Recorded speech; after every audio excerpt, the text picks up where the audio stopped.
नमस्कार, आप देख रहे हैं न्यूज नेशन। मैं हूं आपके साथ रोमिता तिवारी। शुरुआत करते हैं बुलेटिन की बड़ी खबर के साथ। महाराष्ट्र के नए मुख्यमंत्री के नाम का ऐलान हो गया है। महाराष्ट्र के नए मुख्यमंत्री होंगे देवेंद्र फडणवीस। क्या कुछ कह रहे सुनवाते हैं।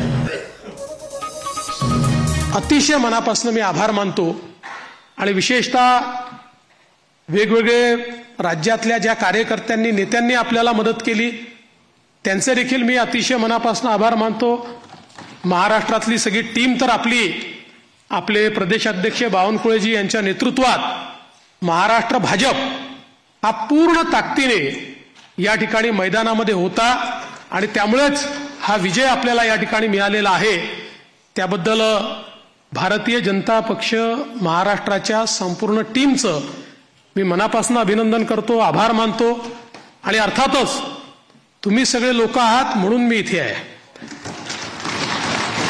तुम्ही नसतात तर मी इथे नसतो। त्याच्यामुळे तुमचे सगळ्यांचे मनपूर्वक आभार मानत असताना पुढची वाट ही आपल्याला अपेक्षा पूर्ण करण्याकरता संघर्षाची आहे। आपल्याला अपेक्षा पूर्ण करायची आहेत। त्यामुळे आपल्याला सगळ्यांना आपलं महायुतीचं सरकार आहे। या सरकारमध्ये एक दिलाने आपल्या सगळ्या मित्रांना सोबत घेऊन आणि प्रसंगी जेव्हा इतकं मोठं मॅन्डेट असतं त्यावेळी सगळ्या गोष्टी सगळ्यांच्या मनाच्या आपल्याला पूर्ण करता येत नाहीत, पण आपण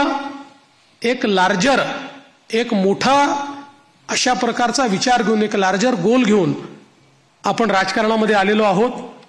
केवळ पदांकरता केवळ आपल्याला कोणीतरी मोठं करावं याकरता आपण राजकारणात आलेले नाही आहोत। त्यामुळे मला या गोष्टीची पूर्ण अपेक्षा आहे की येत्या काळामध्ये न्यूज नेशन अब व्हाट्सएप पर खबरों के ताजा अपडेट के लिए न्यूज नेशन के इस क्यूआर कोड को स्कैन करें।